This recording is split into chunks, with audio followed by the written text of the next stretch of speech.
నాటకం చూడాల్సి వస్తే ముందు వరుసలో కూర్చుంటాం. అదే సినిమా చూడాల్సి వస్తే వెనుక వరుసలో కూర్చుంటాం. ముందు వెనుక అన్నవి సాపేక్షం. సబ్బును తయారు చేయాలంటే ఆయిల్ కావాలి. అదే చేతికి అంటిన ఆయిల్ ని పోగొట్టుకోవాలంటే సబ్బు కావాలి. చిత్రంగా ఉంది కదూ. జీవితం కూడా ఇంతే. సమస్య వచ్చి పడింది, జీవితం అయిపోయింది అనుకోకూడదు. దాన్ని ఓ మలుపుగా భావించాలి.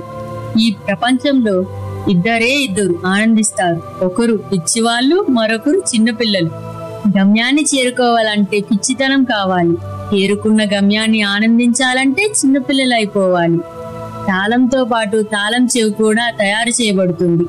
ఒకటి లేకుంటే రెండోది తయారు కాబడదు. అలాగే పరిష్కారం లేకుండా సమస్య కూడా రాదు.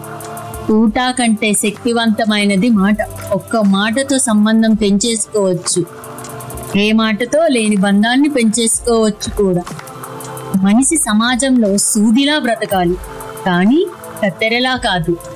సూది పనెప్పుడు జోడించడం మాత్రమే, కత్తెర పని ఎప్పుడు విడదీయడం.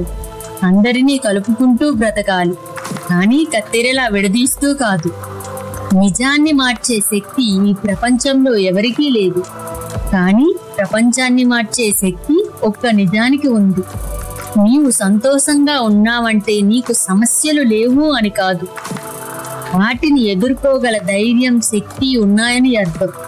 స్నేహితుడిని దుఃఖ సమయంలోనూ, యోధుడిని యుద్ధంలోనూ, భార్యను పేదరికంలోనూ, గొప్ప వ్యక్తిని అతని వినయంలోనూ పరీక్షించాలి. చేసిన తప్పుకు క్షమాపణ అడిగినవాడు ధైర్యవంతుడు. ఎదుటివారు తప్పును క్షమించగలిగినవాడు బలవంతుడు. కష్టం అందరికీ శత్రువే, కానీ కష్టాన్ని కూడా చిరునవ్వుతో స్వీకరిస్తే అది సుఖమై నిన్ను ప్రేమిస్తుంది. ఓటమి లేనివాడికి అనుభవం రాదు, అనుభవం లేనివాడికి జ్ఞానం రాదు. గెలిచినప్పుడు గెలుపును స్వీకరించు, ఓడినప్పుడు పాఠాన్ని స్వీకరించు. ఓడిపోయి విశ్రాంతి తీసుకున్నప్పుడు ఆ ఓటమి నేర్పిన పాఠాన్ని చదువుకో. నీవే గెలుస్తావు. ఎవరికైనా ఉండేది రోజుకు 24 గంటలు మాత్రమే. గెలిచేవాడు ఆ 24 గంటలు కష్టపడుతూ ఉంటాడు. ఓడేవాడు ఆ 24 గంటలు ఎలా కష్టపడాలో ఆలోచిస్తూ ఉంటాడు. అంతే తేడా. గెలవాలన్న తపన, గెలవగలను అన్న నమ్మకం, నిరంతర సాధన, ఇన్ని మూడే గెలుపునకు దగ్గర చేసే సాధనాలు.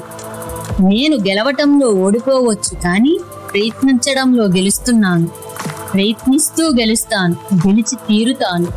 స్వయం కృషితో పైకి వచ్చిన వారికి ఆత్మవిశ్వాసం ఉంటుంది, కానీ అహంకారం ఉండదు. ఏమంటారు?